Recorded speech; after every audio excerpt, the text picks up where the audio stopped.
All right. Hey, everybody. Today is Tuesday, August 13th, 3:15 p.m. Eastern Time.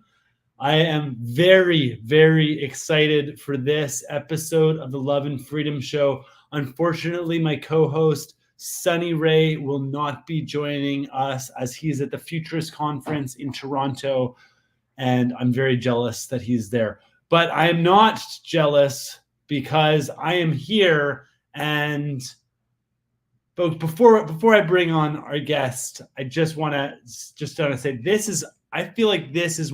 I told my wife before this that this might be the most important podcast I've ever done, and I've done some pretty interesting podcasts so far. But I feel like this one might be the most important, given the timing, given everything. So, without further ado, today we're going to talk about liquid democracy and new governance models. And I'm super excited to introduce to you all Alel Hertzog.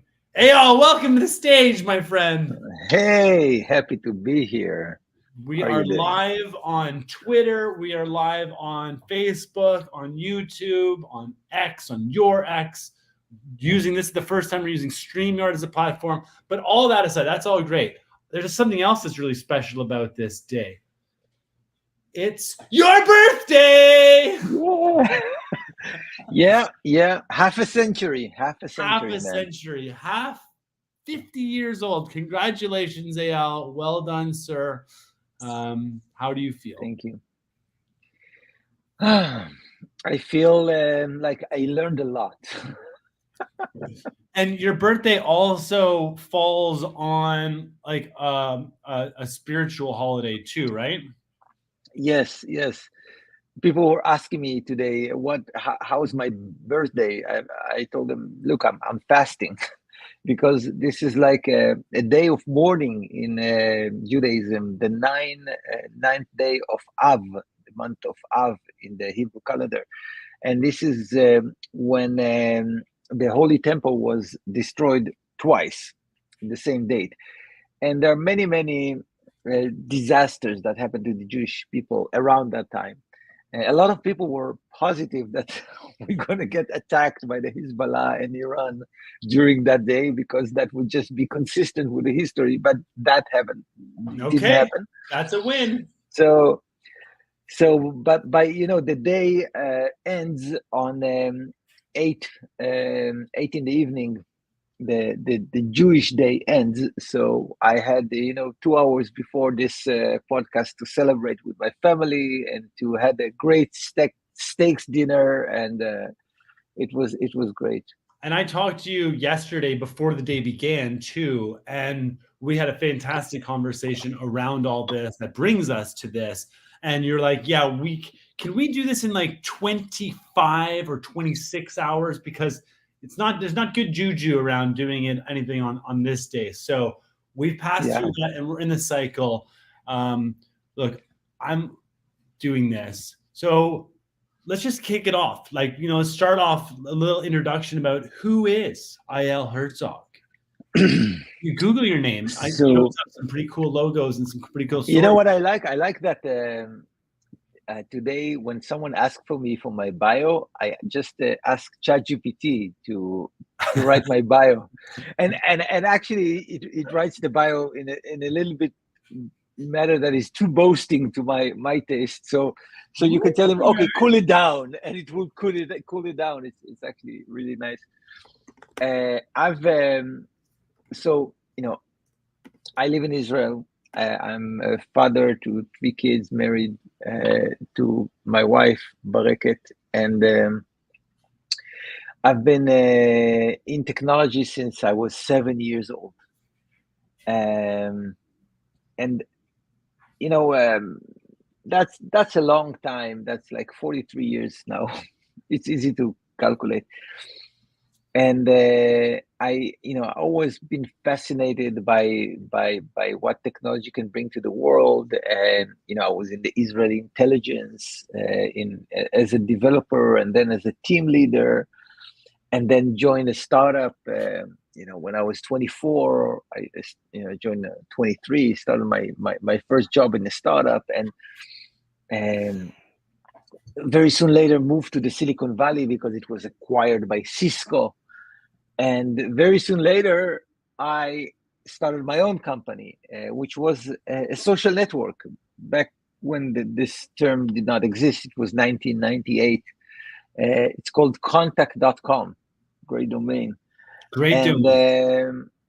and it was a great idea, but it was not a great timing because by the year 2001, every venture capital on earth was positive that the internet was just a fad and it's over. The same way they thought about Bitcoin in 2011. Anyway, I started my second company in 2003, which was MetaCafe, which was one of the pioneer companies with user generated content and allowing publishing videos. And that has been a great ride. But in about 2000 and I believe it was 7, YouTube, a competitor at the time, was bought by Google, and obviously it's a winner takes it all game with those kind of services. So I'm actually happy for that because I went back to Israel, moved back to Israel, and I started just to watch videos, so starting to utilize the technology that I have helped creating, and that really changed me. I got much more into, I would say, politics in the non-mainstream way. So before that, I was very interested in politics, but I was just reading all the newspapers, listening to all the mainstream media. And in 2010, I kind of shifted to start consuming my information from the internet, and I was shocked how much more information there is out there, how much more context, how much more narratives there are there. And it's actually hard in the beginning because you kind of don't know who to believe or what to believe, and you probably fall for some stupid conspiracy theories here and there, and probably run into some true conspiracy theories here and there. But it's really hard to kind of differentiate between the two. And the good thing that made me happy about my decision to move back to Israel and to have some free time is that in 2011 I ran into this great invention called Bitcoin, and that kind of immediately struck a chord. What was your run-in story? What happened? So, believe it or not, I was watching tons of podcasts like this one, right, back in 2010, and one of them was a podcast by the name Corbett Report, which is a hardcore conspiracy podcast. And the kind of conspiracy podcast that talks about the global banking cartel, and talking about how money is created and how the finance is super managed, and I was like very impressed by the creator, who is like a very smart guy, who kind of exposed me to many things that I didn't know. And obviously you want to research everything and corroborate and see other sources, which I did. And in May 2011 there was just an episode about Bitcoin, and I saw that episode, and like everything connected, because I had a background in decentralized system. From the day of MetaCafe, we were relying on decentralized protocol like BitTorrent and eDonkey and eMule and all of those. So I really understood. People tend to forget that we invented decentralized file system way before we invented the decentralized database, which I call blockchain, the decentralized database. We invented the decentralized file system way before, because they killed Napster, and people still wanted to download pirated content from the internet. So people just created decentralized network, and so I was familiar with that, and with its enormous power. I mean, BitTorrent was like 70% of the traffic of the internet. At its peak, it was like crazy. And and learning all about how money is created and all of those things. And there was also a spiritual sense to it, because this kind of exploration phase that I've been through in 2010 and 2011 led me to one of the greatest book I ever read, which is Conversations with God. And I think on volume 3, the guy asked God, he asked, why there's so much corruption in the world? And God is like, "No, it's your choice. I'm not doing it any justice, but uh, and the guy is asking God, what do you mean it's our choice? No one wants that. We don't want corruption. We don't want all this dirty business." And God says, "Yeah, you can solve it in a minute if you want." And she's like, "How?" It's very simple. Make your financial systems transparent. I was like, "Whoa, that's an interesting concept." No, transparent financial system and no corruption in the world. Wow, that seems like an interesting deal.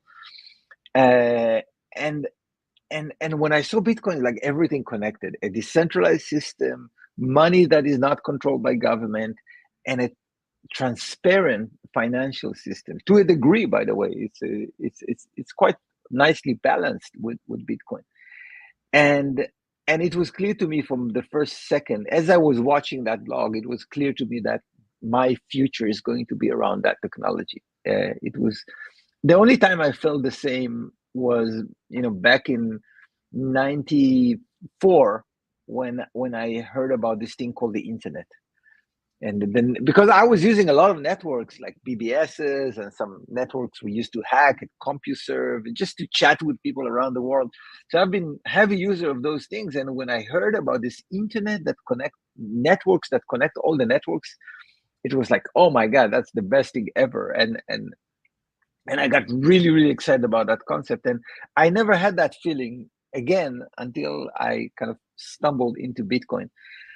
And that has been my focus since 2011. I created some initially a service for user generated tokens in 2012. And then, a lot of the kind of tokens that were created were asking about how can we get liquidity to other tokens.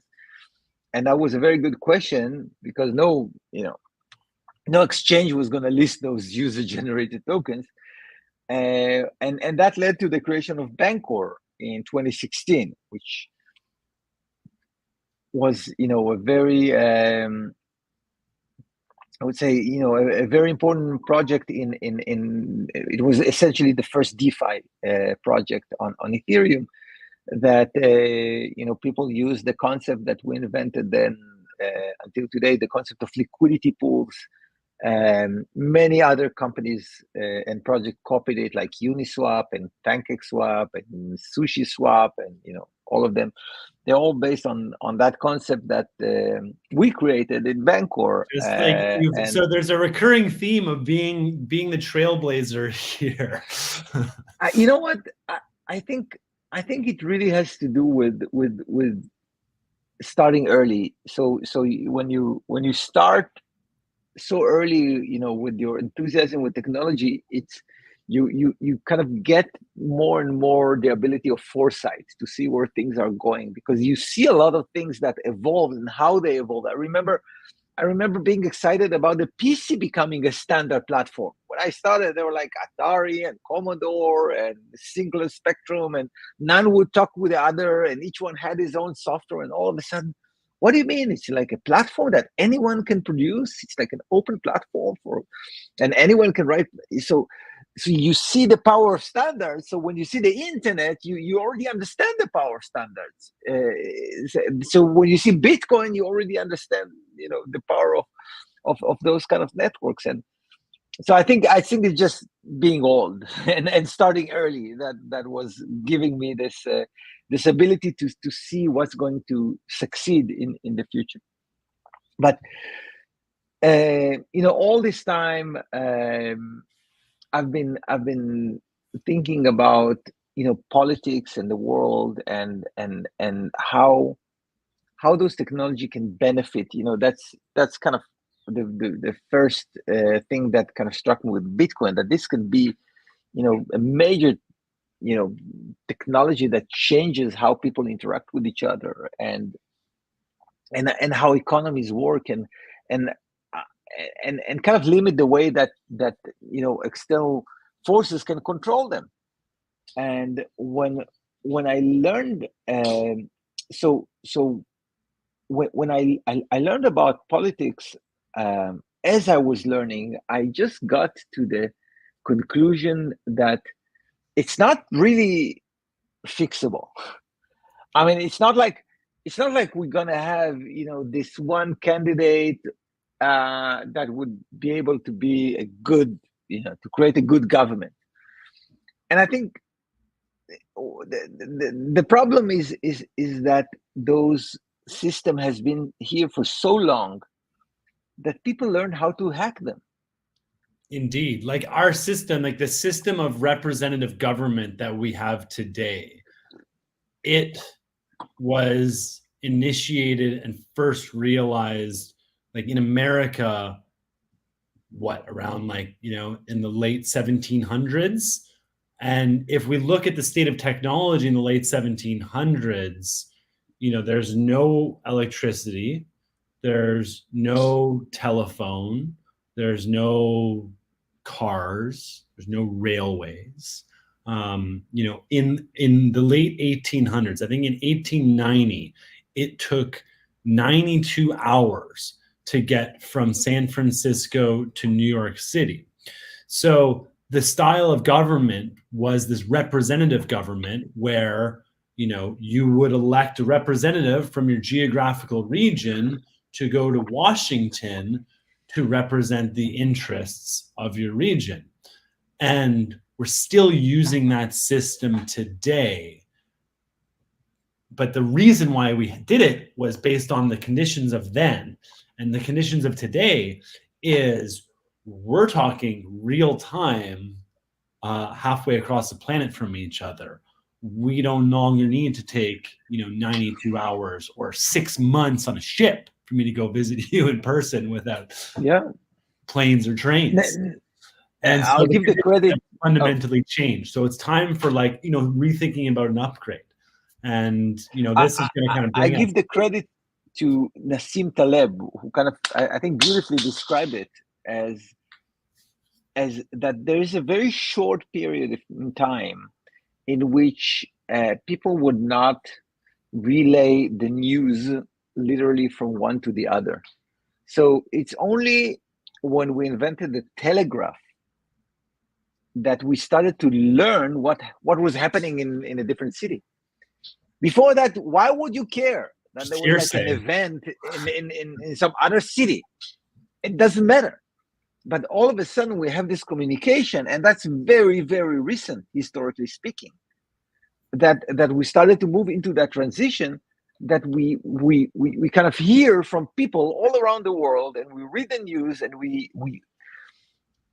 and we're not kind of we have like an arbitrator of reality between us and the reality. Before that, people would learn about events, in kind of events, in funerals, in weddings, where they would meet other people, and but all of a sudden, we have this, we have a radio, and we have television, and we became all connected.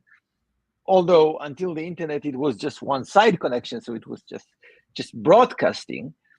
And the television was broadcasting the programs over the channels, and was able to, like you said, a very one-sided.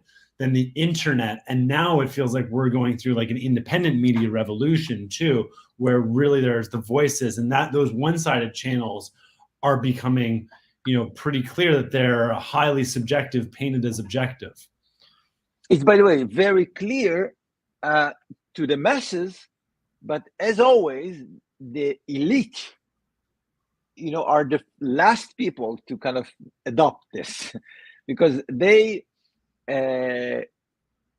you can see how a good example is the letter that the EU sent to Elon Musk yesterday when he interviewed Donald Trump. It's like a joke. It's like is this taken from like a comics book or whatever? What And his our response was epic, by the way. That meme. I don't know how family friendly this podcast is, but it's a meme from Thunder. What was it? Tropic Thunder. Yeah. Tropic Thunder. But it shows you how disconnected those people are from our reality. It's like, what do you mean? X is the only place that you can find something that is remotely resembles to the truth, but we haven't completed that transition. We are in the midst of it, and I would say that the top 10-20% of the people that actually runs the world, and usually are older, are just not into that. They're still watching their TV, which the average age for the TV viewer today is like 70 or something ridiculous like that. So we are in the midst of that, and even there it's very hard for people to kind of figure out, because what's true, what's real, how would you know? There's so many sources. How do you know who to trust? And I think a lot of people are falling for a lot of fake stuff as well. You said it yesterday. Donald Trump was suggesting that Kamala Harris is utilizing AI to amplify the size and the imagery, and there was like Joe Biden allegedly called into that press conference and gave like the most coherent speech of the last 5 years. I don't know if you heard that one, but I heard that. No, I was like, oh my gosh. Like it was highly fabricated. And oh my God. So it's like they're going to use these tools. And so there is there is an element of like, this is where blockchain can kind of come in with fingerprints and credentials and verification around reality, or, theoretically around the proofs of information. But I digress. There's a lot of that we can go on to, and I would like to, just kind of flow into this, because what I want to discuss, really go deep on, is, this concept of liquid democracy. And before getting into what is liquid democracy, just share that, during the Canadian trucker situation in Canada, when they all came to Ottawa towards having a voice, it was one of the most kind of grassroots, upstart, large-scale demonstrations Canada has ever seen. It was wholly subversive to the government, however, and the government really would not engage with that community, even though it was so strong and so big. And instead they chose the path to like enrage versus engage. And I have a number of beliefs around why they would do that. But, after that ended, I was left with a feeling. It's like, okay, it's like, if you can get 1 million people to come to Ottawa in the dead of winter for 3 weeks to participate civically and try and have a voice in the system, and the reaction is to basically ban the stormtroopers, gaslight, attack, then censor bank accounts, cancel insurance, like everything they did. It was gnarly. That shows the system's broken. Like, they're the people, it's become of the party, for the party, and by the party, instead of by the people, for the people, and of the people. So that got me looking towards direct democracy, and this term that I came across called liquid democracy. And in 2017, Pierre Poilievre, who looks like he might be the next Prime Minister of Canada, he showed up to a conference that I had on a government blockchain conference, and he gave a talk about Switzerland. And he said, well, in Switzerland, if the people have a problem, they go out and they get 100,000 signatures, and the whole country votes on it. And the system works very well in Switzerland.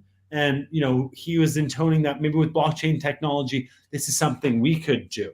And he was just like kind of casting. And I feel like this goes back to those early days of Bitcoin too, where we recognize that, this technology could actually secure elections and could create free and transparent and fair elections as well. So, we're seeing that. I remember even the World Economic Forum put out a video saying blockchain technology is going to make us rethink the way that everything works, including elections. Including the way that governance works. So, it was a good thought piece. And so here we are with, so representative democracy. So what is liquid democracy? Well, first, with representative democracy, you elect a person to go and they represent you in totality. With direct democracy, the idea is that everybody has a vote on everything that happens, or has a function to participate directly. And liquid democracy, what is liquid democracy kind of to you at the moment, Eyal? So I like to call liquid democracy a higher bandwidth democracy. Why do I love to call it? Because democracy is essentially based on communication between the people to the government. And this is why the system was hacked, because you have a very, very small bandwidth, narrow bandwidth. If you can measure it, you can actually measure it 1 bit per year. That's the rate of data that goes between the citizen and the government, because every 4 years you put in information that is worth like 4 bits in some ballot box, in terms of the options that you have. That's a very, very narrow, and that's kind of the feedback of the of the citizens to the government and their ability to change something. And that was kind of the best thing that you could do in the last 300 years. As you mentioned before, people used paper, and you want to make it secure, so everyone in the world using the same system.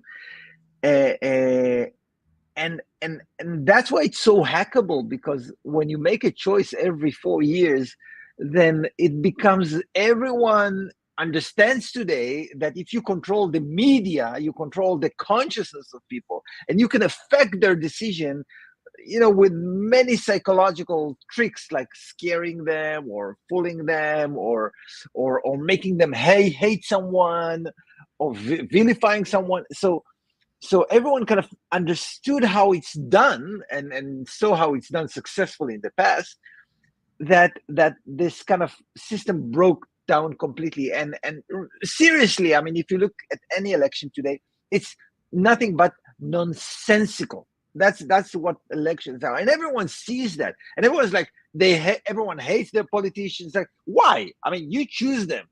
The reason that you hate all that, and you hate the system, and you hate the politician, no one believes in it work, because everyone understand that it's not real, that it's nonsensical, that you have very, very little feedback to kind of for the system. And liquid democracy is something very, very different in that regard, because as you mentioned, in Switzerland, they can gather 100,000 signatures, which is hard, and then they get more feedback to the system of saying, oh, you know what, this idea we think it's good or bad, and they can vote on specific things. But liquid democracy really takes it to the next level, because what it means, and I like to describe it as a spectrum of being proactive politically. So let's start with the technical definition. I think, put it simply, with liquid democracy, anyone can choose anyone as their representative. So I can choose you as my representative, and you can choose someone else, and that someone else can choose someone else. So you have like multi-level hierarchy of representation.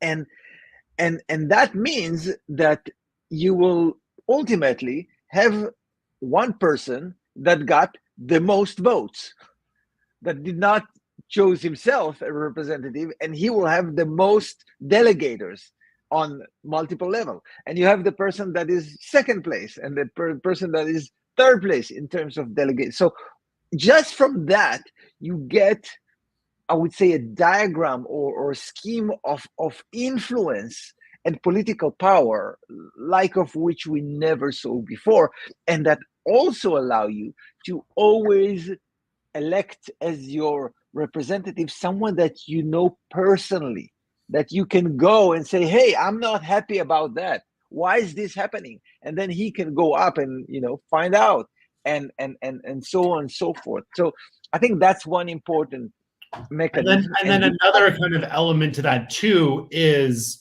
you know, right now with the system, you have a representative, and then they represent everybody on all the issues too. So under a liquid democracy, you know, you might have someone that you delegate your vote to for national defense or for economic activities or environmental or sports or heritage. Like, you know, there are, or healthcare. Like we can really have focused areas, and it might be you delegate to some that, like, you know, that friend that you really trust. So it can be local, but there can also be, you know, to an individual that you just really like. You know, like back in the day, I was a Ron Paul fanatic. Like, Ron Paul, like, you got this, man. I got my vote. And anybody around me, I'll go collect for Ron Paul. Ron Paul, like, you've got it. And I agree. And then there's also the notion that as soon if they, because one of the challenges in the current system is that it needs to be focused energy on a short amount of time towards getting that little checkbox, getting that 4 bits of information in the form of a yes, no, A, B, C, D, E, whatever, red, blue, black, green, purple, whatever it might be, that one instance over 4 years. And then that person comes in and they said a whole bunch of stuff. They talked great. They talked amazing. They got everybody so inspired. And then they take office, and guess what? Nothing changes, or worse, things get worse. And it's like, you know, they turned out it was a bunch of lies. And then guess what recourse you have? You don't have any recourse, nothing. By the way, that's one of the reasons that's one of the, what you just said is very, very smart, because that's why one of the reasons I believe that you even need checks and balances, as they call it, which is like, you know, very limited, bureaucratic and heavy systems that are completely not needed. Let's say with corporation. I mean, some corporations are more complicated to manage than a country, and they are managed much better than a country. And you know why? Because they have a representative, let's call it a dictator, almost a dictator, which is the CEO, but they can replace the CEO within 24 hours. And the CEO knows it. So they know that they can't do whatever they want, that the moment that they're doing something that the board or the shareholders are not happy with, they're out the door. And I think that's kind of makes them behave much better than a system when you know whatever I'm going to do, who's going to remember that in 3 years or 2 years, and there's no recourse. I mean, California has, like, you know, a recall process. There are something like in Canada, there's nothing. There's nothing you can do. And that's why I was like, you know, well, there needs to be a system of account. And this notion of, like, you know, and in a liquid democracy like tech setup too, you know, there's the ability to, you know, if you delegate your vote to someone and you don't like the way they vote, you could just override that one vote, but not pull your entire vote from them. You know, or you can just pull votes. So you're always going to be competing. And if it comes to a point where it's like, you know, if you're kind of the top of the tree and you're making, like, you know, the key votes, but you get tired and you're like, I can't do this anymore, then you just delegate off to somebody else. And, like, you know, the influence goes that way. You know, there's a real element there. And, you know, also in this structure too, you know, you can add other layers. It's a sandbox in terms of, like, you know, the innovative potential for governance, because, you know, it might be something like, you know, where, you know, you might want to have certain credentials, like, required in order to be voting on something. Let's say, you know, you're a member of a union, or, like, you know, or you're like a, you know, a guild, say engineers, and you're voting on, you know, something around that. Unless you have that, you know, credential, you can't kind of participate. So this is an open framework, but, you know, at the, you know, at like a federal, state, municipal, everybody kind of should be able to have that, and then there should be competition, you know, amongst parties to engage. And then I think the other thing that happens is you're going to have better discourse and debate, and you're going to get, at the end of the day, better decision making. And you know why? Why? Because think about it, that whenever I say why I voted for something and I'm writing the best reason in the world, you know what's going to happen? People's going to, you know what? I like how this guy thinks. I'm going to delegate my vote to him. So you actually, it's like every decision becoming an election for you. Every decision can, if it's well thought out, and maybe I'm nobody, maybe no one is like, delegating to me right now, but I'm, deciding to vote on a specific decision in a specific way, and I'm writing down or recording with video, whatever, why I'm voting and why I think that is important. And guess what? Some people might like it and say, you know what? I want to delegate to this guy. I like how this guy, I want to follow this guy. I want to see how he votes on other things. And I think that that's a huge difference, because it means that the power structure is dynamic. It's always changing. It's always and there's, you take the populism outside of politics. All of a sudden, it's not like my team versus your team. It's like infinite teams. There's like, it becomes something that is so nuanced and can handle so many issues simultaneously, because there's a lot of people that think that they can do good in this area or another area, and even more people that would like to support them to do that. I'll give you an example. Maritime laws, it's like, who cares about maritime laws? But guess what? At least in Israel, I don't know how it does. It's just, they're completely stupid.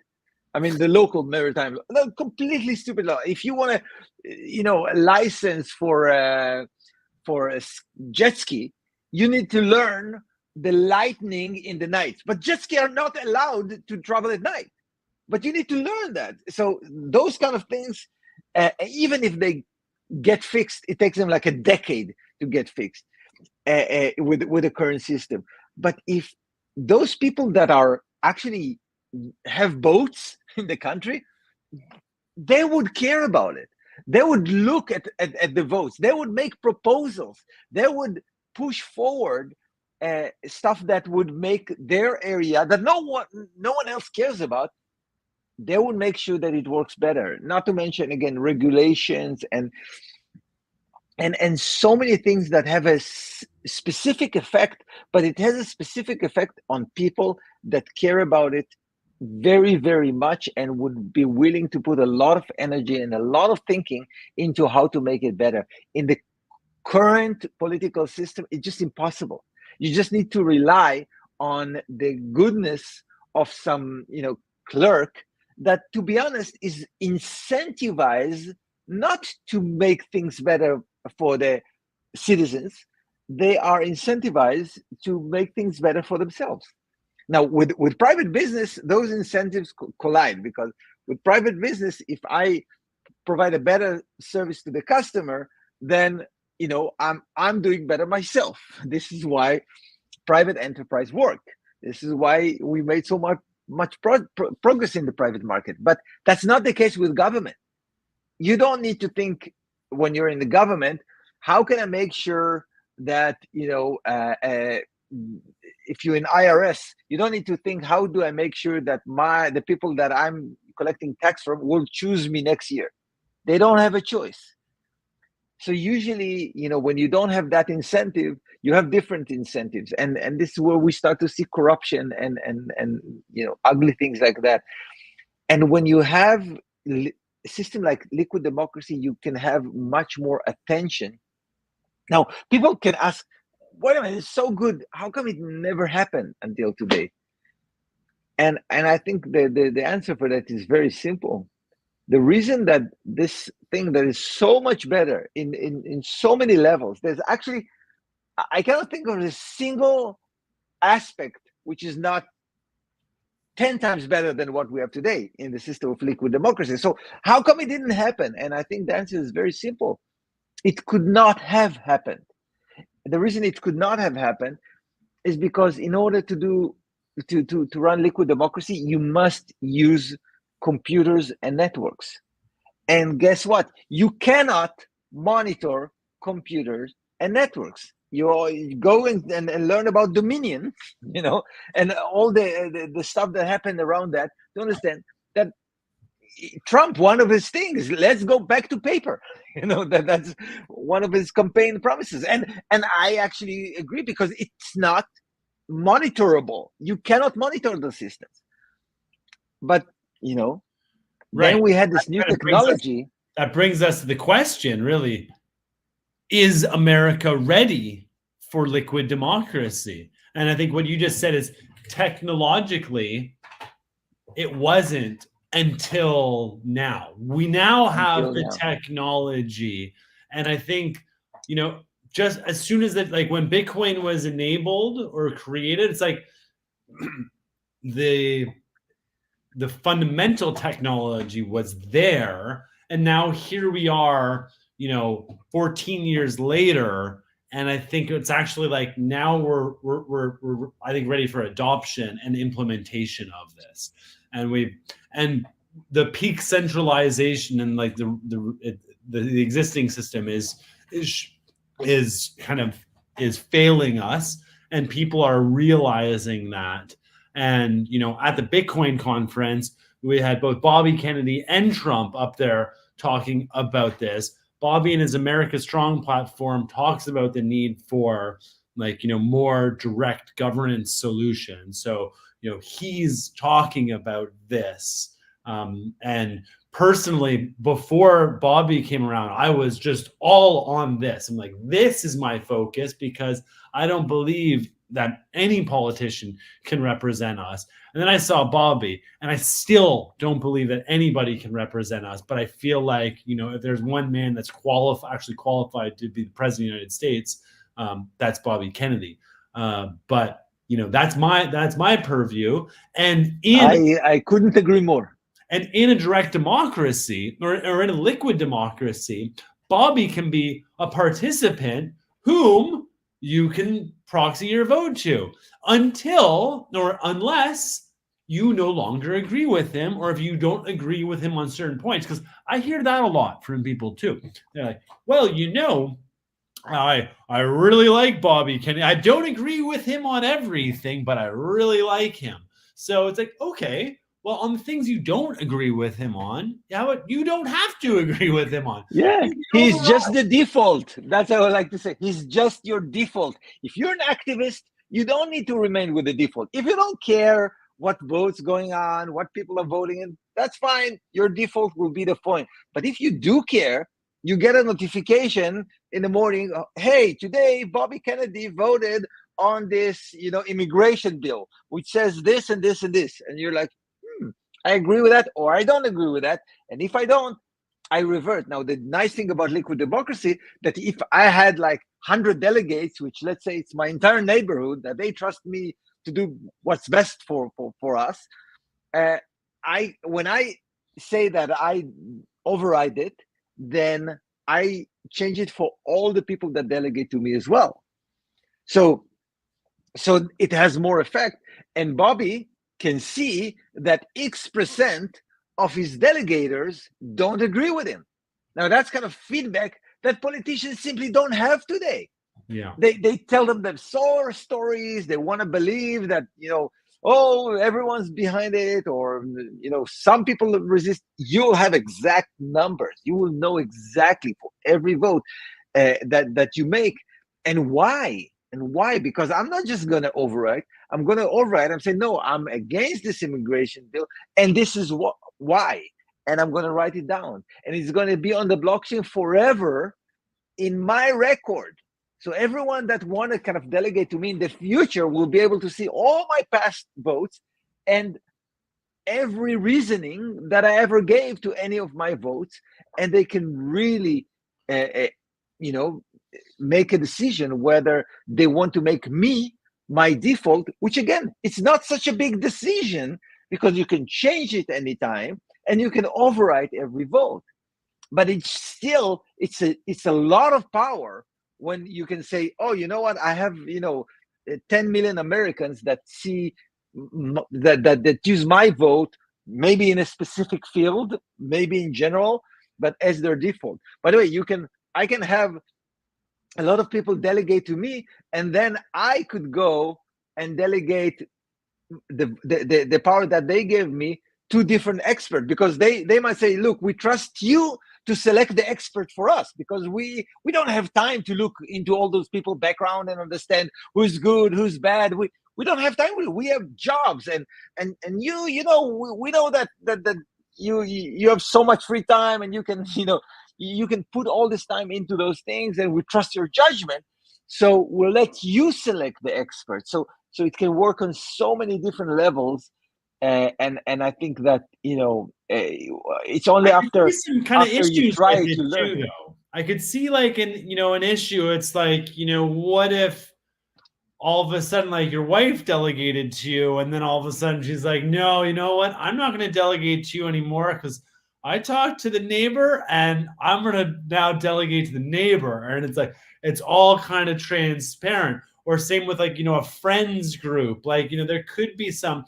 And then there's another risk too. It's like, Reddit, for example, like it seems like Reddit went woke, and like, there's like a real, like, certain voices get piled on, and like, there's brigades. So, how do you prevent, mob rule in that? And I've always said that because like, even in a liquid democracy, if there was mob rule and the people did vote to do something like, really horrible, that's where, the Constitution kind of comes in, and like, maybe the Bill of Rights comes in. It's like, there's got to be some check. And ultimately, I believe that the people wouldn't like, say we're going to, exterminate all midgets. They're like, we like, as an example, and it's like, there's got to, if everybody agreed to that, it's like, like, all of a sudden there was a midget attack and everyone's like all pissed off at all the midgets, and let's exterminate. And I'm sorry, I don't mean to be offensive, but that's an example of like, one of the risk factors, that needs to be understood. Yeah, first of all, I think that what we have today is mob rule. Again, I don't even think we have mob rule. The discussion. We have a matrix society that is like, it's an elite oligarchy that has an element of hypnotized mob rule, but it's worse than that. It's like mafia rule, and it's like yeah, it's more mafia. And I also happen to think that if most people think that we should kill all the redheads, or something stupid like that, then unfortunately it's probably going to happen. History shows that if most people, you don't even need most. It was enough that third of the people in Germany thought that we should kill the Jewish people in order for that to happen. So I think that the defense from that is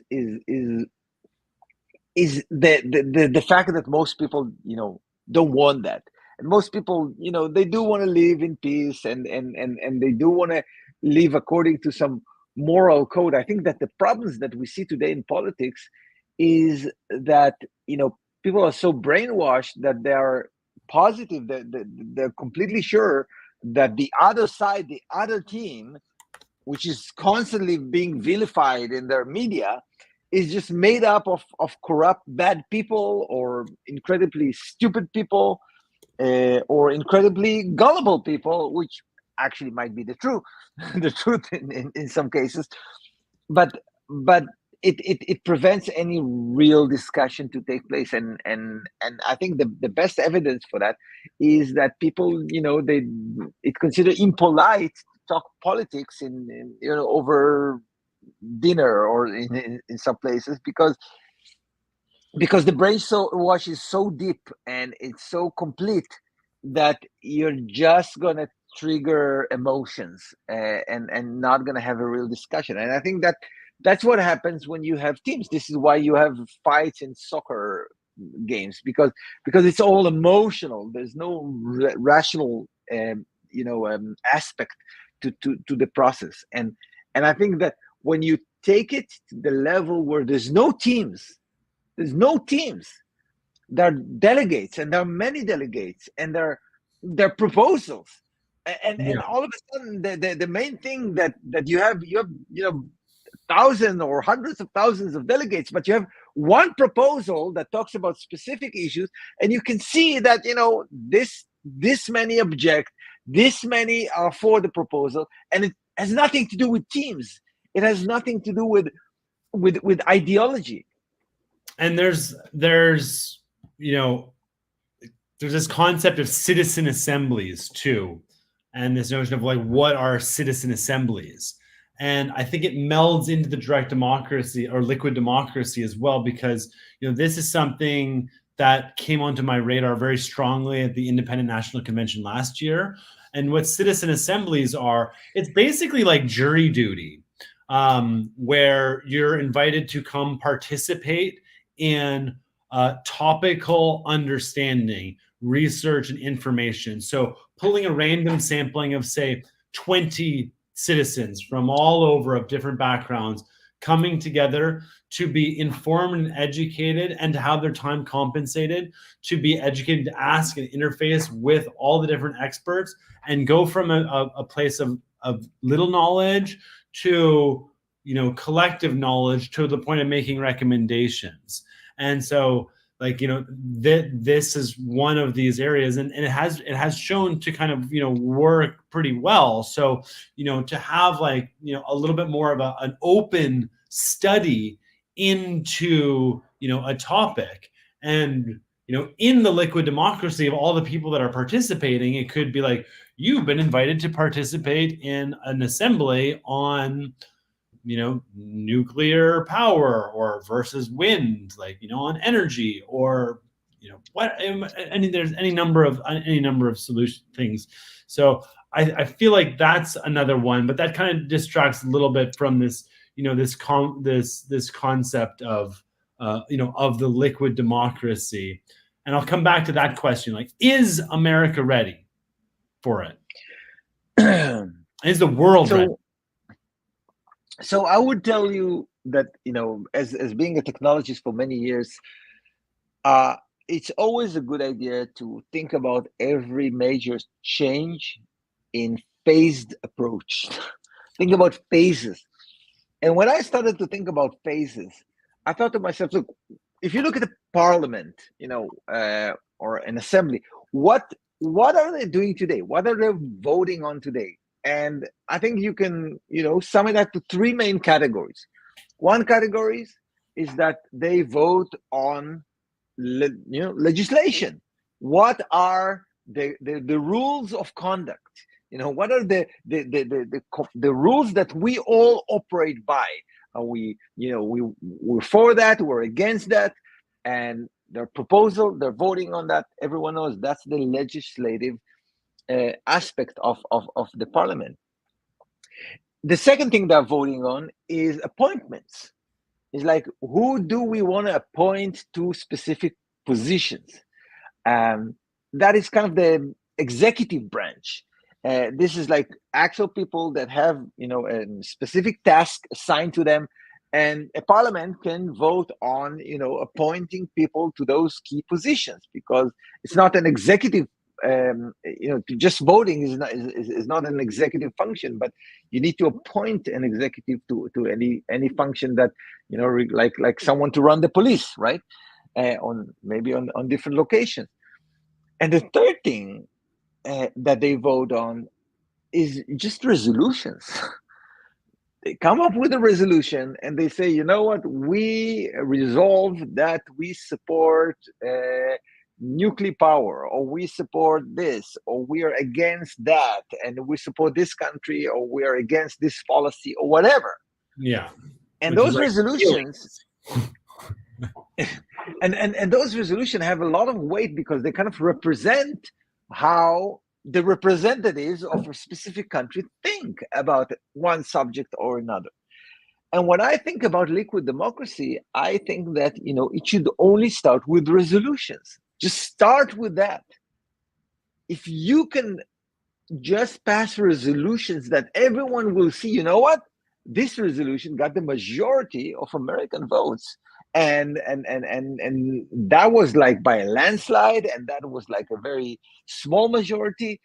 And that is a great way to test the system, because you still have the delegation, you still have all the you can have experts in different fields, but the result of that is just a resolution.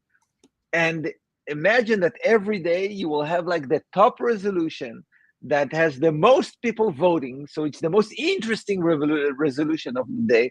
And it's enough that you'll get a notification to your smartphone that this was the top resolution of today, and this was the votes, and this is how different people that delegates voted for that, and you look at the top delegates that will start becoming more and more known names, like like big parliament members, but they get it by merit. They get it by the fact that people delegate to them and keep delegating to them every day, because they can always change that. And I think that would teach us much more about the dynamic of the system than any theoretical discussion that we can have. So it can really start just with statements, with resolutions, but with everything else, with all the delegations and all the discussions that take place around them in place. And in order to do that, that would need to really have someone that is as brave as RFK, to say, you know what, I want to use a system like that. And guess what? Every morning, I'm going to read the resolution that is the top resolution of the day. So all of a sudden, you have bandwidth to the president every day, that the people can decide this is the most important thing that we want to say. And this is how many of us and who of us that support this resolution. And you can look at by state, and by there's a million ways that you can look at the data. But just knowing that your president every morning is getting the top resolution would get so many people into the system. And when you get a lot of people in the system, they would actually go and make sure that everyone else will join, because they would want them to delegate their power to them. So everyone that votes was like, oh, I'm going to tell all my neighbors and all my friends, hey, join the system and delegate to me. And all of a sudden you'll get every voter in America on the system before you know it. So I think this is how potentially something like that could be launched. And I just want to give an example here too. So here's kind of Trump's 20 core promises. Here's 10 of them. Let me get that little phased approach thing out of the way. But each one of these, these are just these are statements, or I guess you could say resolutions, but I think they warrant a larger kind of discussion. So each one of these topics, deserves proper discourse and debate and discussion, because it's one thing to say, my promise to you is to end inflation. It's over, folks. It's not going to happen anymore. And we're going to make America affordable again. That's it. That's my promise to you. Elect me, and it's done. It's like, okay, that's a very large statement, especially when, point 8, it says to prevent World War III, restore peace, we're going to build a great iron dome to shield our entire country. Okay, that sounds kind of expensive. So I don't know how that's going to work with ending inflation by building a giant dome blocking out the sun over America. I don't think that's what he means, but I'm just going to use that as an extreme, here. So this is kind of the power that we can have with Let's take these things and let's explore. And the same with Kennedy, for that matter. He has made a bunch of statements. At the Bitcoin conference, for example, he suggested that let's take 200,000 Bitcoin that we have in the Department of Justice, and we're going to transfer them to the Secretary of State to be able to then hold them as a strategic reserve. I personally think that's great. Agree. I would agree with that. And then he's also said, well, we want to buy 550 Bitcoins a day until we accumulate 4 million. Okay, let's discuss that a little bit. Where did the 50 number come from? How did we determine that? Why is it that number? Let's go over. I'm not ready to say agree to that quite yet, but let's explore and let's discuss this. Versus, and let's hear from someone that disagree. And it's not just someone. Let's see who is which one that disagree get the most votes. Because I can say, this is why I don't agree. This is why I think it's a bad idea, and here's why. And all of a sudden, I get tons of delegates, disagreeing and supporting my reason for disagreeing. And all of a sudden, everyone that sees that proposal sees, oh, that's an interesting proposal. It sounds good because everything sounds good. But wait a minute, let's see the number one reason why not. And I think that can really, really upgrade the discussion. Really. And one of the elements too is like a platform like Reddit. I'm just gonna make a little mark here. So we're gonna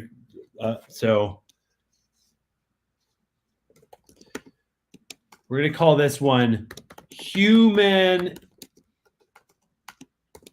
communication. We're going to call it humane communication because on Twitter, for example, we don't have humane communication. People, keyboard warriors behind text messages, behind anon accounts can be brutal and can be really aggressive. And there's something to be said about the old school politics of, going to the council hall, going to the town hall and talking. You have to talk. You have to use your own voice. You have to express yourself. So, in this platform, video, human communication. If you disagree, it's not, I disagree because, you're an effing artard, just or like gaslighting or attacking. It's use, show up, explain. This is your debate channel. This is a question period.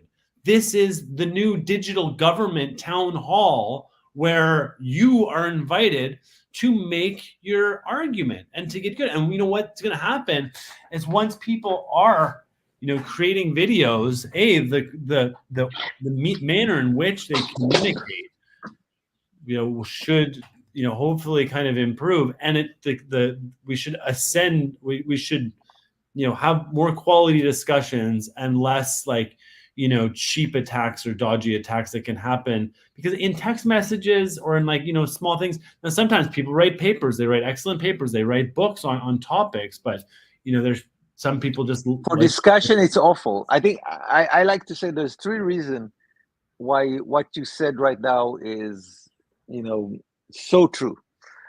The first, and basically I call it the problem with text debate. People used to debate for centuries, just like we talk right now, whether it's online or offline, with a structured debate, unstructured. But that's how democracies, used to make 2 opinions kind of collide with each other and see what's better.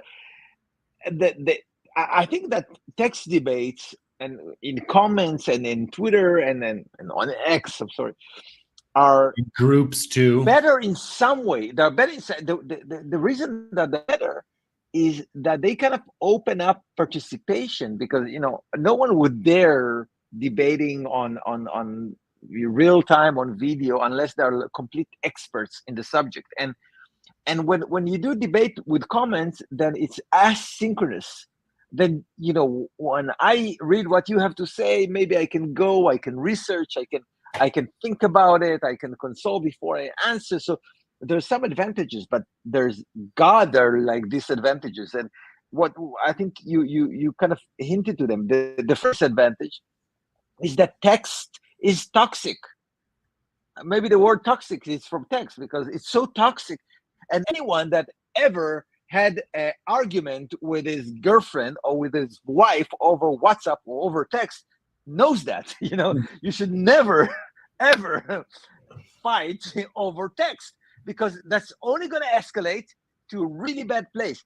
It lacks any emotional kind of depth, and most people are not very good expert writers. So in order to actually express yourself well with words, you need to be an expert in writing. This is why books are using such a phenomenal language, because the writers are good at actually expressing deep things with text, but 99% of the people don't know how to do that. So it comes up really, really bad, and you don't know how the other party would kind of interpret your text in the worst possible way when you're like debating. So that's one problem. The second problem is accountability. There's no accountability with the text. This is why those trolls, they don't give a fuck. They write text, even if they're not anonymous. What, they're gonna have an item on TV of, oh, this guy wrote this and this and this. This sounds lame. If I were to say that on video, that video would play on like rewrite. It's I have much more accountability for stuff I say on video than to shit I write with text, because here I can be quoted, but here people can actually see me saying that stupid thing, with my own voice, with my own face, with a straight face. So the level of accountability with video is much higher. And the third thing is that it's not fun to consume the results. So let's say we had a great discussion in text. No one would want to read it, because it's not entertaining to read a debate in text. It's highly frustrating, where if we have an exchange in video, well, those are one of the top categories in YouTube is like, oh, this guy destroys this guy, because you want to see the faces, you want to see the look on his face when he's getting pawned. It's like it's much more entertaining in video. It's much nicer. It's more natural. This is how we communicate naturally. We have to remember that text reading and writing is not a natural form of communication. This is something that most of us, thankfully, acquire today. And the reason that we even learn how to do that is because we didn't have the technology to communicate with video like we do now until very recently. And Jordan Peterson says that this is kind of a Gutenberg level revolution, that we bring audio and now video to the level of text. So almost we don't need text. I have to say that myself, I almost not consuming text. If I get text, I kind of ask it to read it out loud. So there's so many disadvantages, and I believe actually that the best format that you can have is asynchronous video.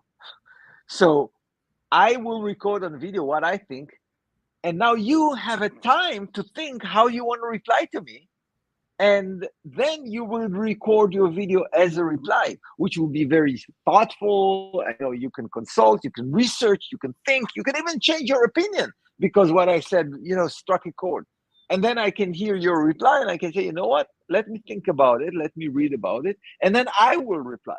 I think that would create the best form of I think so discussion too. that we ever seen. I think we're like going through like a societal shift in the way we communicate as well. Like, it was letters, and then we got the cell phone, we got like phones, we were phoning, and then cell phones, we were phoning, and then all of a sudden texting came about. I was like, whoa, texting. It's like, for a long time you could do it, but nobody really did it. And then all of a sudden it became like the primary kind of way. And then we got like, the FaceTime and now the video calling.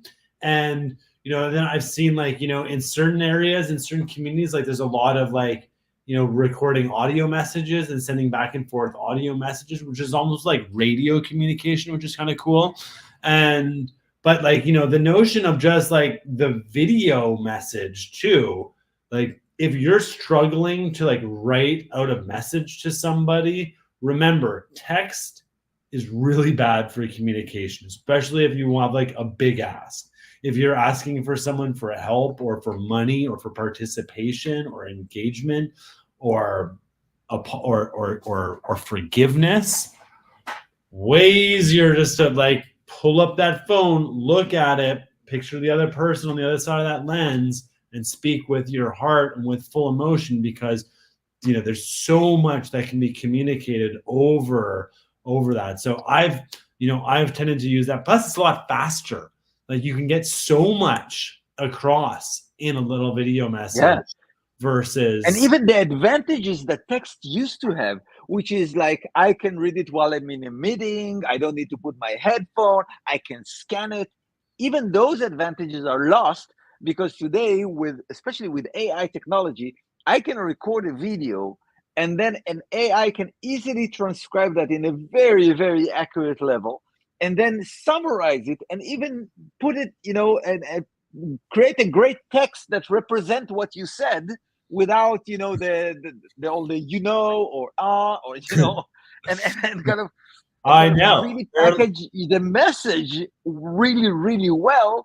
And then you kind of get the best of both worlds thanks to AI. So every video, today when I want to write a blog post, what I do is I open ChatGPT and I click on record, and I just, I want to write a blog post, and I really babble and I get confused and I say, no, I mean, da, da, da, da, da, da.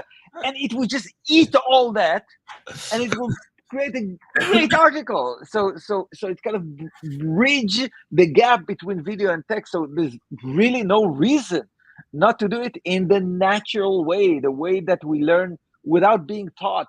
We learn how to speak and how to listen and how to understand. That's our natural form of communication.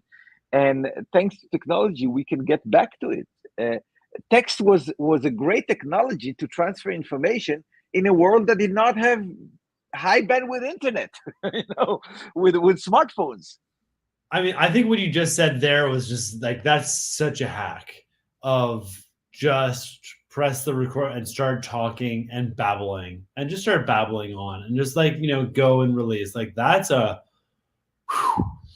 think like the AI powered, like there's a lot of people who are looking, I sometimes feel too, it's like, because I can write a proposal all of a sudden, like I can write, a really terrific proposal, and what used to take days, can be done in minutes now, or seconds even, to get like a really great. I kind of feel like bad almost. It's like sending it to people, being like, damn, look at that. Like, you asked for it and it's like, here it is. And because it's like the playing field is not level. Like, if you are not, this technology, it's kind of like gunpowder. Once it's invented, you can't go back. You can keep using your bows and arrows if you want, or slings and spears, but we have gunpowder now. And this is like with this AI. And, we could say, oh no, we don't want AI in government. Oh no, political campaigns shouldn't use AI. Like, that's not fair. It's like, dude, we've got to use it if you want to leg up, because there's the ability to do really interesting things too, like amongst the voter bases of, say, just record us a voice message of or here's a little app that allows you to press the button. And what do you think about, affordability, or what are the biggest challenges in your life? And just ramble on. It's like, just freaking ramble on, guys. Go. Yeah. It's going to then take it, put it through some filters, organize it, and then create actually some strong kind of data sets and personalities and deep data, to the point where Bobby could be asking his version of Chat GPT, the campaign GPT, saying what are the biggest issues facing this demographic or this people? Like, well, guess what? You might not think about it, but this is literally what people are saying. And I want to talk to someone who knows a lot about this. Like, oh, guess what? Here's a guy who knows all about this. He's been deep on it. He's got 20,000 hours of expertise on this subject. let's get his opinion. Let's ask an expert, right away. Here's a good example. Let's say the economy, just suffered a mini crash because of the yen or whatever, that just recently happened. You can go to the AI and ask him, like anyone can go to the AI and say, who are the people in the system that predicted it? That saw that problem. And because the AI understands the comments that people make into the system, it understands everything that they write. Because, here is the list of delegates that actually had the foresight that this is going to happen. And you're like, you know what? Maybe I should listen to them a little bit more because they have a good record. And I think that the amount of tools that are in our disposal is so unbelievable, which makes it so much more painful to see how freaking retarded the political system is right now. How people are, it's not you start to talk retarded. About, they're like, they're talking about, what that guy did with that porn star. It's like, what? Jordan Peterson always says democracy means that you don't have a king that, it's his responsibility. What it's on him. If we run good or bad, you can blame him. Democracy means that you can only blame yourself. It means that the accountability for what happens around you is with you.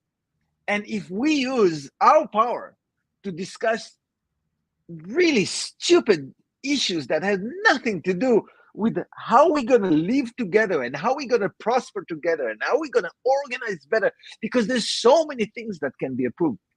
If we waste that time on empty talks about talking about personality, about fake news and disproving fake, it means that we're not getting better, we're getting worse. And the whole, I think the one thing that make people happy is to know that in a year from now we're going to be better off in a better system, in a smarter system than we are right now, which happens with technology and so many other things. It gets better, but our democratic systems, not so much. They're actually getting worse because, as we said in the beginning, they are being increasingly hacked and more efficiently hacked as people learn how to hack them. There's, I think his name was Mike Bentz. He was on Tucker Carlson, and I think he made a great case on how, how they learned to hack not just traditional media. That's mocking, Operation Mockingbird. Everyone can Google that up, but that's where I would say security services learn how to hack journalism and traditional media. But since 2015, they realized it's not enough, and they actually learned how to hack social media, and they did that very, very efficiently. We saw that with the Hunter Biden laptop. We saw that with COVID. We saw it with a lot of examples. But then Elon Musk came, and again, not enough. It's still a suboptimal platform, but it's a step in the right direction. And I think that just adding the layer of liquid democracy, even to a social media kind of platform, is going to revolutionize everything. I mean, just like Reddit, the notion of Reddit being able to proxy and upvote and double upvote and have that element, because it feels like that's really that structure is something people understand. You can have lots of different topics. At the end of the day, there's so many different topics, so it's like you need to have all these different subreddits, and then topic wise, and then within each of them there's many different kind of posts. And it would be nice if there was that video element towards it as well, to be able to create that engaging discussion with this this element. Does anything like that exist, Eyal? So as you can see, I'm very passionate about it, but I'm not just passionate about it. I'm also entrepreneur, and I build technologies, and I think that's, the reason I'm so passionate about these issues is why I started to work on a Web3 social media platform back in 2019, and we actually built it. It's kind of a decentralized Reddit. It was called BBS Network, but recently we kind of merged with a Roundtable, a media company based in the United States that have like really big media assets like TheStreet.com crypto, Miss World, the Hockey News, and many others. And the, the system is a decentralized Reddit, but it has this component that we just discussed. So the first thing that we actually just released is the whole video threads, video discussion platform where people can reply to one another with video. This actually released just last week, and it works really nicely. And it's actually using AI in order to transcribe what you said, in a nicely written way. So people don't have to listen to the video; they can actually read the text, but they can also see the video. And we have like an app you can download called Roundtable. RTB is the short, and we actually built into the system all those liquid democracy mechanisms that we have discussed, but I think we're waiting for the right opportunity to release that and expose that. So, you can choose a delegate, and you can have a different delegate for each community. And when you go to a post, and let's say I have like 1,000 people that are, delegating their power to me in a specific community, directly or indirectly, it doesn't matter. And when I click on every post, there's a thumb up, thumb down, which is agree and disagree. When I click on agree, for example, then the number will not jump by one, as it happens with Reddit and any other social network. It will actually jump up by 1,000. And If you had if 1,000 people who had delegated to yeah, you. Yeah. and if you're one of them, but you have 100 people that delegate to you, so you're like 10% of my delegates is through you, and you disagree with me, and you go to the same post and you click disagree, that's 1,000 is going to become 900. And now it would have 100 that disagree. So you have all the power of you can override. So we build that into the system. We have that on a version that is not released yet. And we are actually looking for the right opportunity in order to kind of announce that and release that in an environment that can really benefit from that. And having this conversation with you is kind of one of the first steps. Yeah, I think I love it, and I have seen it, and like fair warning, we kind of set up to this kind of like it's all like working towards. No one could guess. No one could guess that. No one could guess, right? But whether like this is just one. I've been searching for the solutions, and after the trucker, I formed this Canada group, and we've been looking at different ones, and it's done to a lot of different ones. But with the RTB, decentralized Reddit structure with the blockchain component, it seems like it's checking pretty much all the boxes. The proof of humanity is going to be an interesting one to show, and because that's how you verify. One person doesn't just like on Reddit, you can create 100 different accounts and have 100 different computers open and go one to the next and click and you get 100 upvotes. So, but that's how you hack a liquid democracy, unless you have verified credentials or some sort of element towards making sure one person one vote or one power.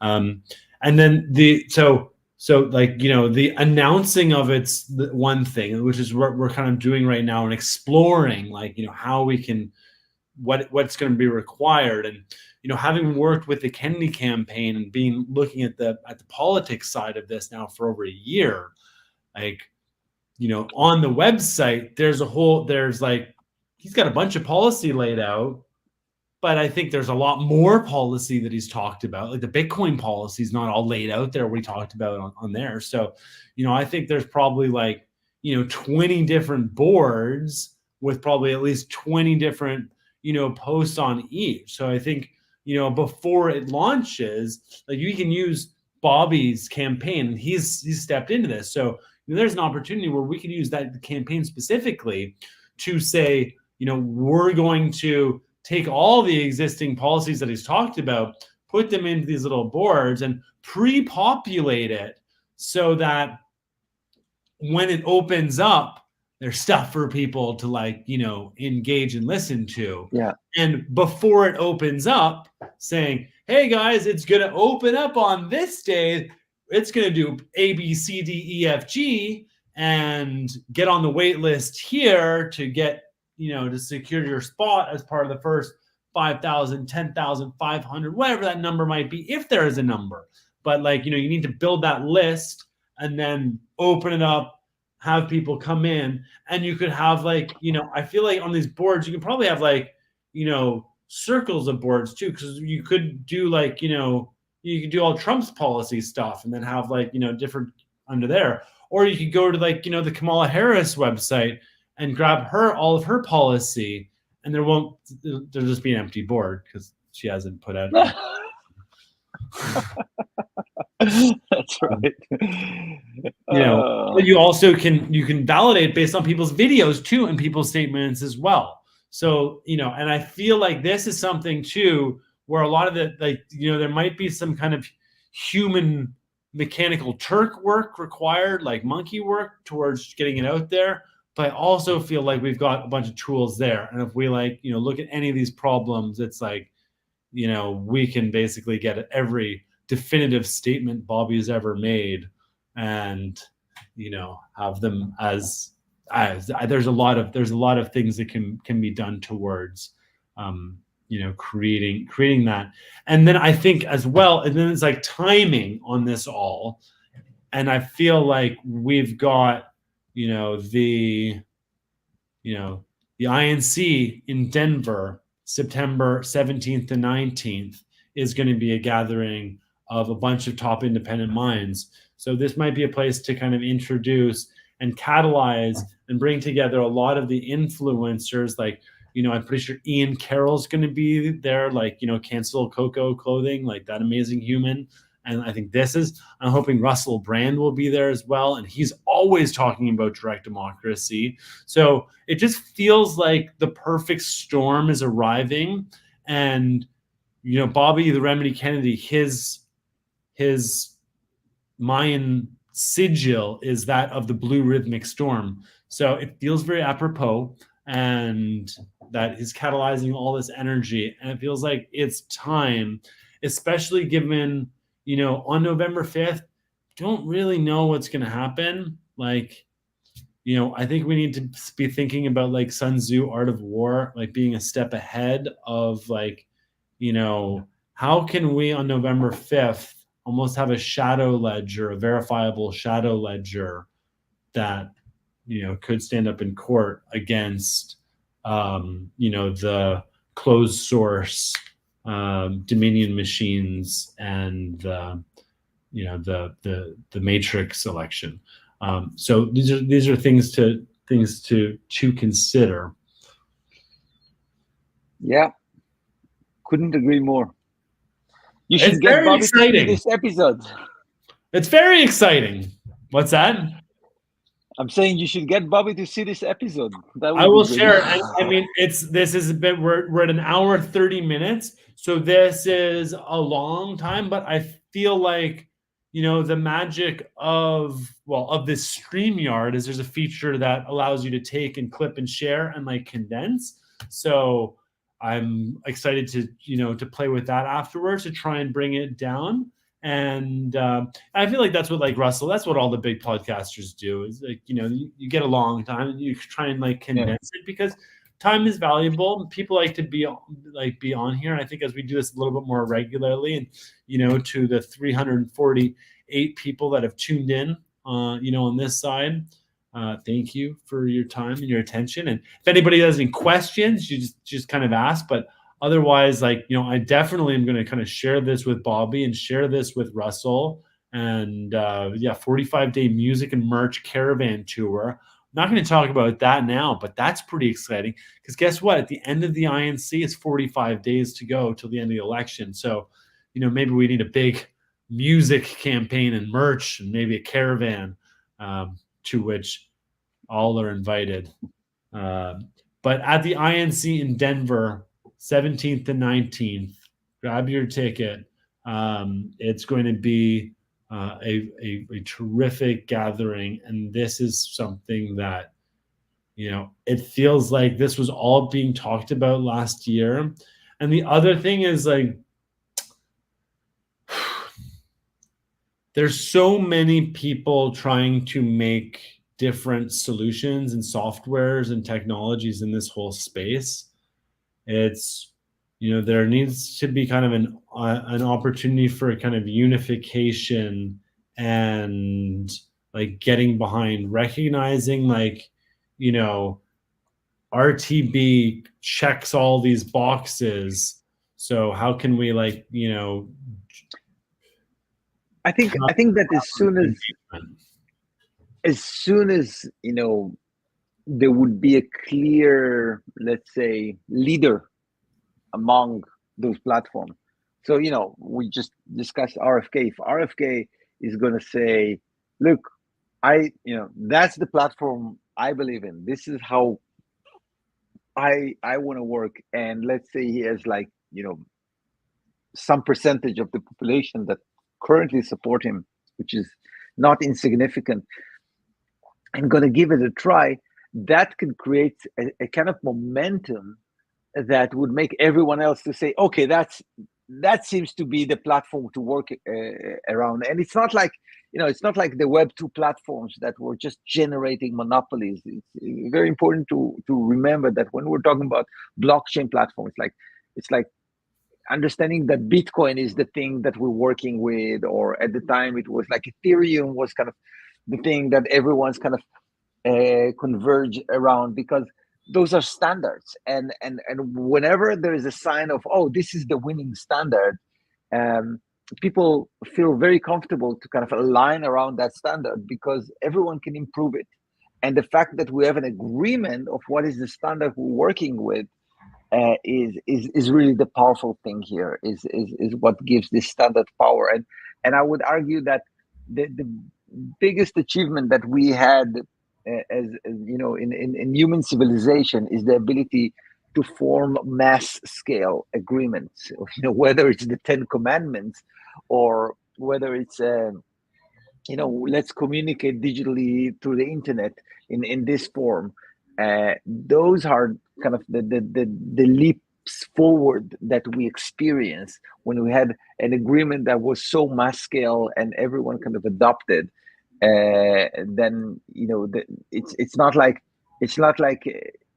everyone using Windows by Microsoft that can be monopolized. Exactly, and it's and that is that open, and that's the thing. I feel like with the RTB network, with the data, theoretically, if someone wanted to create a new application layer for how it looks, they can go ahead and do that too, right? Exactly, because it's just like with Bitcoin. If I want to create a new Bitcoin wallet, a new way for you to interact with Bitcoin, I don't need to ask permissions. That's the beautiful thing about blockchain. It allows to create decentralized online services, not just a decentralized network like the internet is, which is great. But it's actually decentralized online services, because if you think all the online services that we use today, except those that are based on blockchain, which are very few and far between, all of them are like horrendous and awful monopolies that are just getting worse over time, because you cannot create an alternative, because you have one Facebook and one Google and one Amazon and one Airbnb and one Uber. and the result is awful because monopolies, and this is, by the way, my pinned tweet on Twitter. My Twitter is @Eyal. It's my first name. So my pinned tweet on Twitter is what I think is the number one problem with the world, and it's monopolies. It's exactly about that, because monopolies, they don't have incentives to get better. They actually have incentives to get worse. If I'm not a monopoly, I need to get people to choose me. So my incentive is to be better for the people. If I am a monopoly, my incentive is to get more from the people to me. That's just get more money from them. That's the fundamental problem with monopolies, and that's the fundamental problem with online services today, that kind of generate a network effect that create a de facto monopoly that no one can compete with, and blockchain actually provide the solution for that. And I think that's beautiful. Oh, they shut down the light here. Who shut down the light? Yeah, it's like, they went to sleep, so they probably shut it in the entire house. Okay. Oh, your family shut down the lights. Yeah. Ah, there it is. They're back. Yeah. It's me. I'm turning it back on. Smart houses. Smart house. Yeah. Yeah. And I would say too, when you have monopolies across all industries or oligopolies across all industries, that's how you have a very dangerous global corporatocracy that can, basically trick the entire world into believing whatever they want and then doing whatever they want to you. And control of human consciousness. And really messing with human consciousness. And so we must, be aware of that and fight for free markets and innovation and open standards. And the nice thing I remember Andreas Antonopoulos back in the day talking about Bitcoin and how the traditional systems, a pyramid, and Bitcoin can kind of flip the pyramid upside down so the many can witness the few. It only will really work, though, if you have implementation of this technology at the public layer. Putting the government spending onto the blockchain, for example, which is something Bobby wants to do, that will enable radical transparency and accountability within public sectors, and it will just eliminate a lot of the shadowy, secretive, and deceptive corruption that inherently occurs.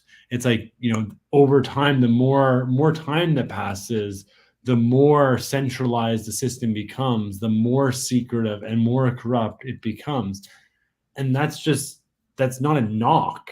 That's just the reality.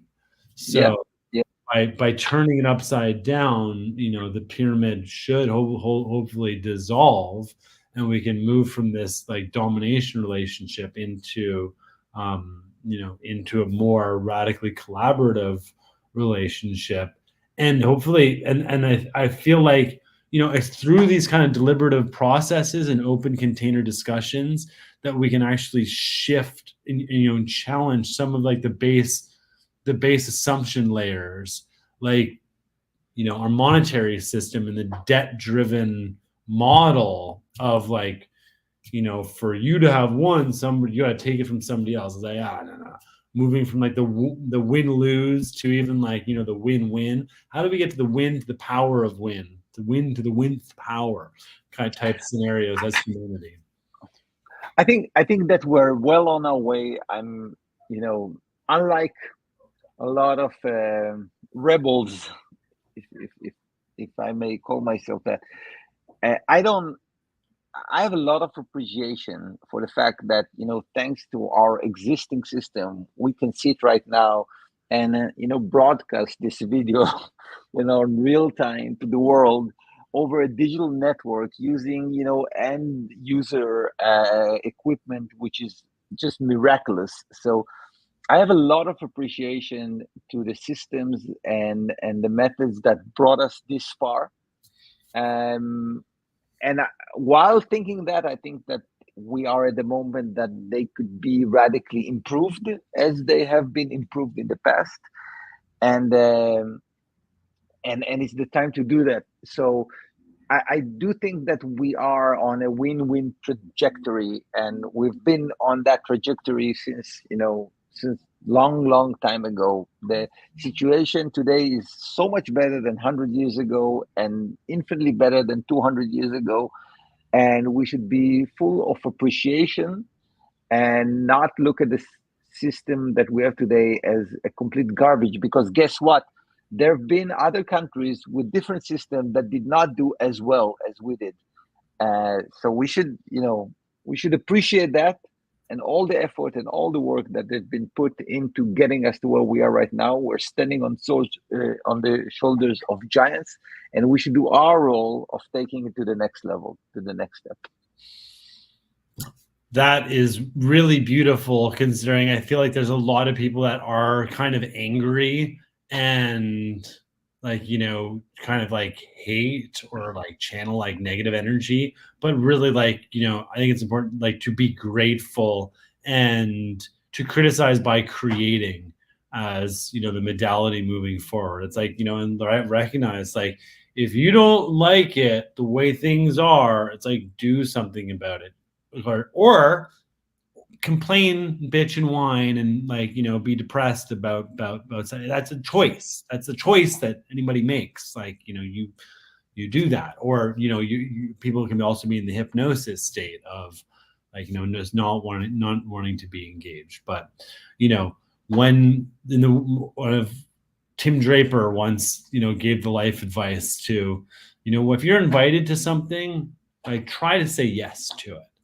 Like try to just say yes, because like if you can, it makes sense. If it does not going to like hurt you or hurt your family, like try and say yes towards interactions. So if you're invited like to go to the INC, maybe just say yes.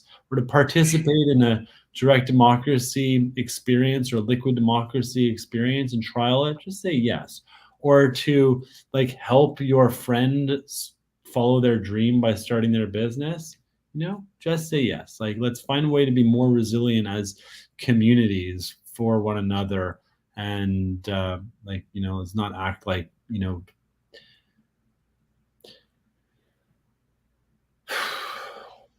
limited, scarce corporations. Well, Eyal, one last question. One last question is, who sits at the head of the round table? James Heckman. James Heckman.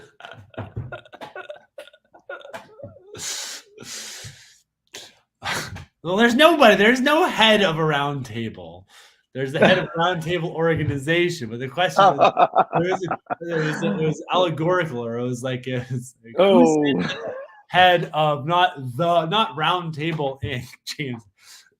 James, we love you, buddy. And yes, he definitely sits in the main seat at the round table. Look, I think that you should have, I do believe in leaders. I believe that vision cannot be decentralized. And I think that it's good that we have people that are pushing forward and that we can support, but it needs to be and it can be in a much more efficient and more focused way than it's done today. And we can actually progress much faster. We got used to slow progress, and with the tool at our disposal, we can progress faster. I think that roundtable is a great analogy for having a discussion when everyone is equal in the discussion. But when it comes to execution, I believe in centralization. And I like to call blockchain not a decentralization technology, because I don't believe in decentralization per se. I like to call it demonopolization technology. I believe that monopolies are bad, and blockchain is a technology that enable to do the same thing without having a monopoly, just like the internet enabled doing a network without having a network monopoly, just like the PC allow us to do computer platform without having a platform monopoly, just like open source allowed us to do, you know, software without having a software monopoly like we used to have with Microsoft. So those standards, those mass scale agreements are all demonopolization technologies or methods that I think are change the world and going to continue to change the world. Yeah, I completely agree. You know, what's his Eric Voorhees talked about, like, you know, decentralization and as, like, you know, this, because even this notion of decentralization, it's more like, you know, there's a lot of little centralized parties like operating out there, you know, and focusing on their things. And the question is, like, it's not about out competing your rivals. It's almost like out collaborating, you know, the rivals, or like the big monopolies. How do we out collaborate the big monopolies by coming together and forming resilient networks and supporting one another and building open source networks that, you know, can play together? And it takes, like, you know, facilitation, and it takes discussion and discourse, and you know, and at a technical level, I mean, I'm a developer, but I'm not a coder, if you know what I mean. Yeah. All right. Great. Well, Eyal, thank you so much, brother. This was a wonderful hour and 46 minutes. And thank you to everybody for time and attention. And we're going to explore now StreamYard and how best to tighten this up, pull some highlights, shoot it over to Bobby, and you know, hopefully answer, because you saw Bobby and you asked him what he knew about liquid democracy, and what was his answer on that? He's green. That, no, but it sounds very interesting. That was the answer. There you go. There you go. So here we go, Bobby. This one's for you. And hopefully we'll learn a lot more about this and actually see it in action at the INC in Denver, September 17th to 19th, inc24.us. This show has been brought to you by Kyle and Eyal and Good Times. All right. This was 11 Freedom Show. Take care, everybody. RFK all the way. Have a great day. That's what they say. Peace and love and freedom. Stay free.